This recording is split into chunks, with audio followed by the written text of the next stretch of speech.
Joseph Bezzina ta' 64 sena minn naxxar magħruf bħala tal-ħarbux ingħata l-ħelsien mill-arrest wara li allegatament spara fuq il-vettura ta' Michael Camilleri magħruf bħala tal-Bżar meta kien tressaq il-qorti fit-2 ta' Ottubru li għadda it-talba għal-libertà proviżorja kienet ġiet miċħuda u qed iwieġeb mhux ħati għall-akkużi kollha miġjubin kontrih fejn qed jiġi mixli b'attentat ta' ġrieħi gravi li wettaq sara fi proprjetà u reat barma tan-nar. Dan wara li fil-lejl tal-25 ta' Settembru Bezzina li soldat irtirat allegatament spara fuq vettura li ħabtet fil-grad tal-proprjetà tiegħu. Il-każ seħ f'żona mwarba fi triq Santa Clara fil-Matab fil-limiti tan-Naxxar. Il-pulizija kienet qalet li malli waslu fil-post innutaw xadba ta' residenza mkissra u xi persuni fuq ġewwa. Fil-qorti intqal li Bezzina ma kellu l-ebda intenzjoni li jweġġi lil Camilleri, iżda meta Camilleri daħal fir-residenza tiegħu waqt li kien rieqed l-istint tal-akkużat kien li jipproteġi l-qraba tiegħu. Il-pleċċi natalu fuq depożitu ta' 1000 euro u garanzija personali ta' 10,000 euro. Il-prosekuzzjoni tmexxiet mill-ispettur Joseph Mallija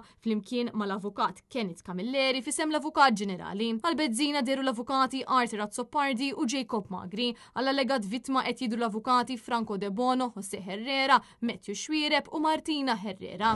Xufier ta' kumpanija privata li ġor il-passiġġier inżamm arrestat war li kien mixli li ħepp għal-passiġġier li l-menta mis-sewqan perikolus tiegħu. Muhammad Bashir Ibrahim Aljalli Libjan ta' 37 sena kien mixli quddiem il-maġistrat Noel Bartolo li weġġa raġel Brażiljan fl-ewwel ta' Ottubru li għadda. Fil-qorti ħareġ li passiġġier beda jilmenta il-ħin kollu mis-sewqan tax-xufier imma dan beda jinjoraħ. Meta l-passiġġier ħallas li x-xufier u reġa' semma s-sewqan u semmilu xi diskors dwar droga, kien hawn li x-xufier ħebba l-passiġġier u taħt daqqa ta' pon f'wiċċu u fil-ġlieda li nqelet ix-xufier allegatament ta' barma fuq id il-passiġġier.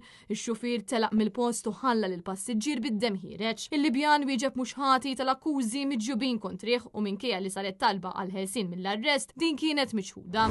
Raġel ġie kkundannat 4 snin ħabs wara li ammetta serqiet minn karozzi ftit wara li nħeles mill-faċilità korrettiva ta' Kordin. Shahan Shahid Pakistani ta' 49 sena li jinsab bla xogħol ġie arrestat f'residenza fil-Gargur nhar il-ħadd li għadda. Fil-qorti intqal rapport minn sit ta' karozza fin-Naxxar il-ħadd stess wassal biex inqabad dan ir-raġel mill-Pakistan. Is-sit sostna l-ġurnata ta' qabel kien ra li suspettat fil-karozza tiegħu. Fil-mat l-inċident waslu għall-identifikazzjoni tal-ħallil li kien marbut ma' 4 serqiet oħra minn karozzi f'dik iż-żona. L-investigaturi rabtu wkoll li suspettat ma' żewġ serqiet li seħħew f'Lulju.